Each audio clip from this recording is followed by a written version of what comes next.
So firstly, Arman, thank you so much, man, for giving us time for the interview. I'm excited to be here, man. Yeah. Welcome to London. Is this your first time, if I'm correct, right? Yes, this is my very first time, and I'm super excited. I've got so much love already. Yeah. So yeah, soaking in all the love, all the heat that's happening, and just spreading my music and love. That's Good. what I'm Good. here for.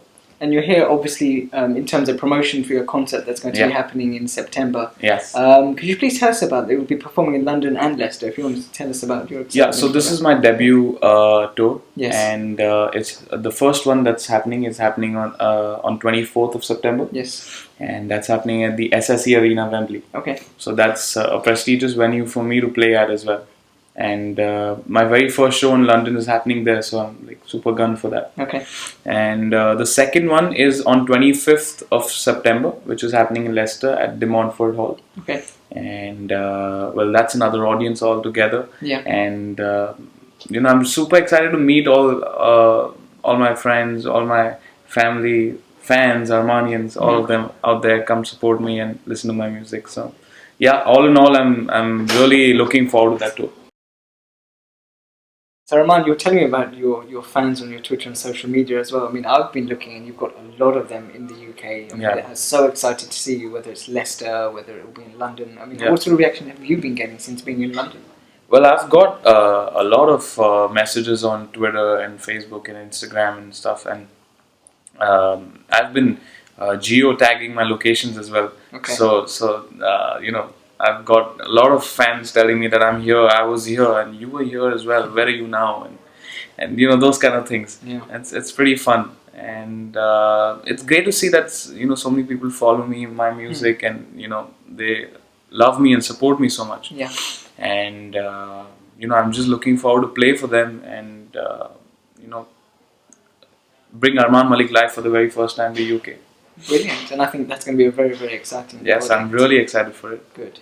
I actually want to talk to you a bit, Arman, about your background. I mean, you come from an amazing family. Yeah. Whether that's going to be even what your brother does in terms of music. You've got obviously your father, Yeah. who is a brilliant composer. You've got obviously Hain Malik who is your uncle. I mean, you've sort of got music running everywhere.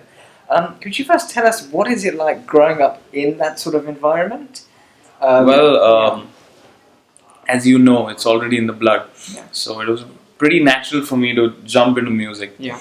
And it was not a forced decision by my parents. I kind of felt, this is my calling and I gotta do music because this is what I'm born to do. It was as simple as that. And every day that I wake up, we wake up to breakfast and music.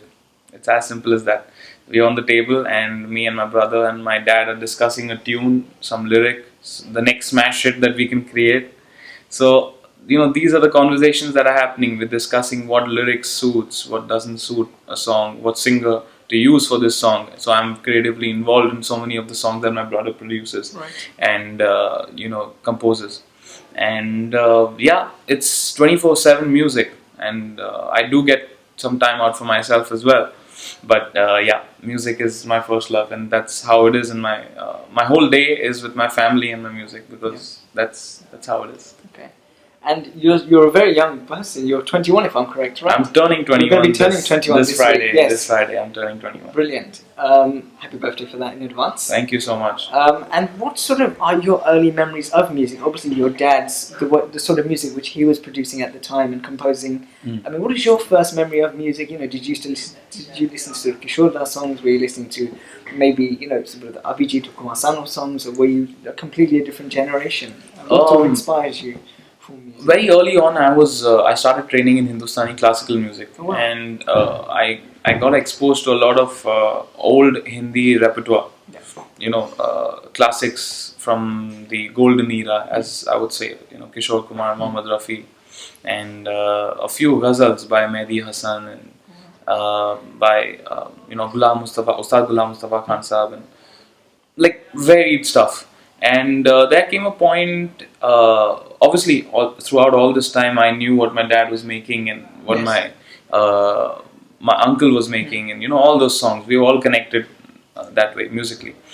Then there came a point when I was like 13 or 14, and that's when I started hearing a lot of English music. Okay. So when I heard pop stuff and R&B stuff from people like Chris Brown and Usher and stuff, so I started identifying myself with that genre and that music. So pop and R&B then became a huge part of my life at then. And I started learning Hindustani classical. My brother started learning Western when he was young.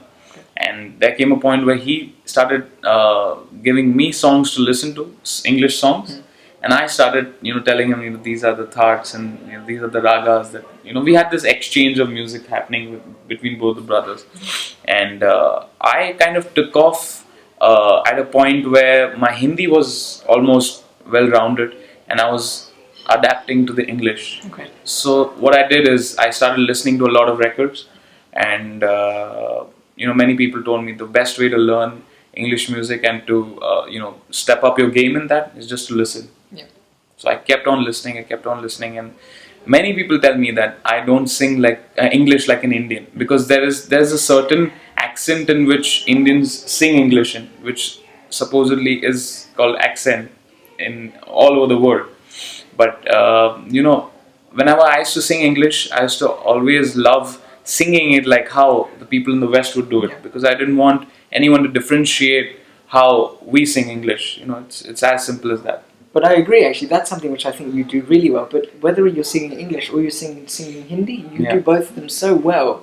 Yeah, my motive was that. My motive was that people should not think that I'm Indian in any way when I'm singing English, and I'm 100% Desi when I'm singing Hindi. Exactly, which is that's brilliant. my thing. Yeah, which I think is a fantastic quality that you have. Touch wood for that. Touch wood. I hope there's wood in that. Okay, there's somewhere. Somewhere. And now I want to talk to you now about your career. You've had, for a person of your age, you've had an amazing career. Whether you've been a part of it, you've been a part of some of the biggest songs of the past 3 to 4 years, maybe a bit longer. I want to talk about when you first started. I know you were singing some things like Chiller Party and things like that back when you started.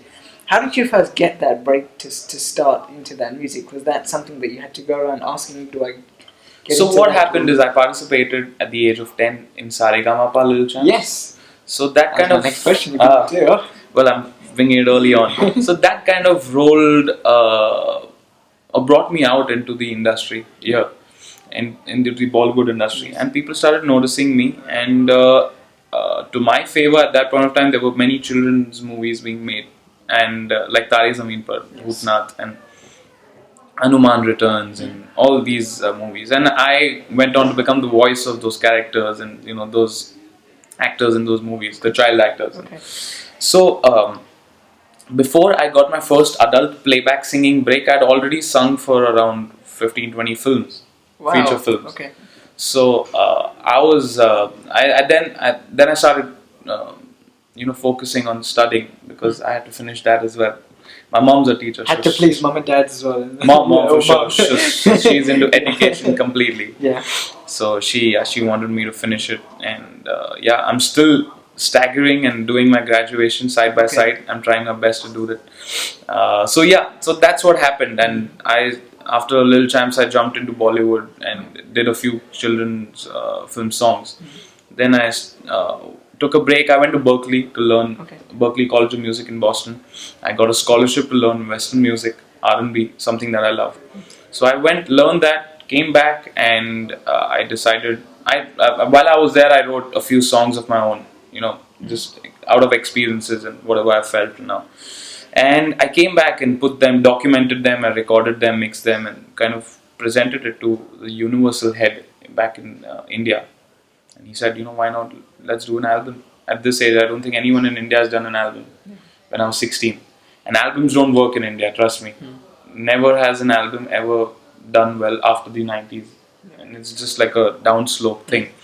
And, I was a little skeptical, but I wanted to go ahead with it because I wanted to document my voice at that age and say that when I'm like pretty old, whenever I don't know, I had this thing that when I sit back and listen to my music, I want to be able to tell that that was me when I was 16. Yeah. And those are the kind of things that I wanted to create, those memories for myself, and that's how the first album came about, which was launched by Salman Khan. The album's name was ARMAAN. It was a self-titled album. and so that's what sparked my Bollywood career in a big way, because I presented that album to Salman Bhai, and he found one song in that album. He said, this got to be in one movie of mine called Jai Ho, and that's where I got launched as a adult playback singer for him, and I got a big break because no one gets to be a voice of Salman Khan at 18 or 19. So, and a brilliant, really, really brilliant song as well. Really there was Love You Till the End, Tumko Ta Nahi Tha was the name of the song. And I also sang Jai Jai Jai Ho, which was the title song. So I think that was the big break. And then after that, as people always ask me, you could have, you asked for a break, you got the biggest dream break ever. Like singing for Salman Khan, and it just, to top that off, it just becomes even tougher. Because you start with such a height. What happened after that was Jai Ho didn't do well. Jai Ho's music didn't do well. And there was a 6-month slump in between where I was trying to find my footing into the industry and thinking, whether people will ever accept me as a singer, because I look like an 18-year-old and people don't take me seriously. Right. People start thinking, he's a kid, will he be able to do justice? Maybe Salman Khan kind of just gave him a launch just like that. Just felt like, you should give him a launch. Something like that. People started raising those questions. Right. And I thought to myself, in this time, let me build up, so I started doing covers of songs that I really loved, and just built up demos that people can hear and listen to the demos and feel that, this is a nice voice, we can use that. You've got to let your work speak for itself. That's what happened. So I utilized the time that I didn't have work and stuff to make demos and to reinvent myself in a different way. And I had to do a lot of research on my voice, actually, because I was many people thought that I was not mature enough, my voice was not mature enough to sing at that point of time. So I took some time out. I listened to quite a lot of the music that was happening at that point of time. There was Arijit, who had just begun singing at that, and Tum Hi Ho had come out from Ashiki, and that became a huge rage, and I became a big fan of Arijit singing at that point in time. So I started analyzing all the singers, and I started analyzing how they sing and what's working for them and what can work for me. So that's what I did. In that whole period, I did a homework, and I think that was the most crucial part of my life. The reason that I have sung those songs is because of that 6 months that I spent just listening and just absorbing things. Which is interesting to hear, because from an audience perspective, a lot of the audience will be thinking he's done a Salman Khan song. Surely that's what I'm saying. So then an airlift would come just like that, like an Imran Hashmi film would come pretty quick. But it's really, really interesting to hear that you actually had to reinvent yourself, work yourself to 100%. that level. That every time you push down, you got to see what's the reason, and kind of get back up, thinking, this is the new me. I want to do something new. Yeah. And you mentioned Salman Khan. I read an interview of yours recently where you were saying that Salman Khan has been a big influence to you. If I'm correct, he even said to you to learn dancing, go to dance classes. I was quite plump when I met him, and he was saying, "What is all this fat? What are you doing? You look like a fat kid." And I was like, "Oh God, what am I hearing?" And he told me, I'm going to remove your T-shirt and you're going to be bare-bodied on screen for Jai Ho. He scared me, actually. I was not bare-bodied in Jai Ho. I was there in the initial, if you see the movie, in the initial few 5 minutes, I'm featured in the movie as well, singing my song Love You Till the End. So for that scene, he said, I'm going to put you bare-bodied on stage. I don't care. You've got to go work out and dance and stuff. So I was like, okay, I'll try my best. So I put in 6 months, 7 months into working out, into doing functional training. I lost a lot of weight. Actually, I lost so much weight that I started looking sick. And then I started getting to know what fitness is all about, and started eating healthy and stuff. And I was dancing a lot as well. So that's where I got a lot of influence for my shows as well. So when I perform on stage, I just not only sing, I kind of dance with the song and add like a package to my performance. I think that's how I started reinventing myself in that aspect as well as a performer. So as an artist, it's not only about the music and the songs, it's about the whole thing. It's like from dancing to your personality, and there's so many things that Salman Khan told me about life and about stuff that people wouldn't usually share, but you get to hear it from a successful guy who's been through his downs as well. Yeah, You of know, course. there was one whole period where people were like, no, you know, it's not working. Salman Khan movie is not working. And Yeah. after that, he kind of worked so much internally on himself. And he told me, you know, that's the time when he. That's how, you know, I was telling you, like the Yes. 6 months that I put in, it was because of that mindset to start working on yourself. Yeah. It just changes everything. And when you pop up with a changed people start taking notice. What a brilliant message. Yeah. I now want to come to your upcoming films. I mean, what sort of films and what sort of music have you got upcoming? I mean, you've just released an amazing cover, Yeah. which is doing really, really well on social media. Yeah, like everywhere from all quarters, I'm getting messages, Yeah. and thankfully, I'm getting positive messages from the believers who would have otherwise kind of just killed me because I did a Justin Bieber song, Yes. and his fans are as brutal as my fans are. So I was really surprised to see they loving the cover, and you know, it's a different take on the song. It starts off like a very balladish thing, and people don't expect it to go into the EDM space, and it kind of builds up and goes from that space. So yeah, Sorry cover was something that I just did and released it when I was in London, actually 2 days back. I'm doing a song for a movie called Baar Dekho, Okay. which is starring Katrina Kaif and Siddharth Malhotra. Yeah. So that movie is going to come out soon. I'm not sure when it's releasing, but the music will release in a couple of weeks, Okay. just like a week's time, I guess. I've not got the date, Okay. but that's an awesome song. It's a very summery dance track, Okay. which is coming out. Okay. So I'm excited for that. And there's a song in the MSD biopic, which is the Mahendra Singh Dhoni Yes. biopic. So That's I'm the singing Neeraj Pandey film. Neeraj Pandey Yeah. film. So yeah, I'm singing a song for that. Okay, perfect. Sounds really, really good. And we can't let you go without you singing for us, if possible. If you could sing for us something like Which song do you want me to sing? Any. I would love. Well, I like all your songs. Aaj Pehli Baar. So you want me to sing that? Yes. Cool. Yeah. Okay. Thank you. हुआ है आज पहली बार जो ऐसे मुस्कुराया हूँ, तुम्हें देखा तो जाना ये कि क्यों दुनिया में आया हूँ, ये जाले करके जा मेरी, तुम्हें जीने में आया हूँ, मैं तुमसे इश्क करने की इजाजत रब से लाया हूँ. Na na na na na na na, तेरी ना ना ना ना ना ना.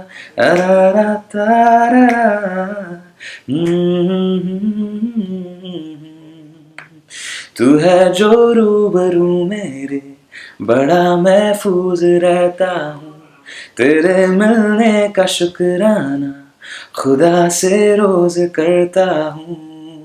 हमको पता है ये नादानियाँ आवारा दिल की है आवारियाँ, ये दिल पागल बना बैठा, इसे अब तू ही समझा रे, दिखे तुझ में मेरी दुनिया तू बन जा रे.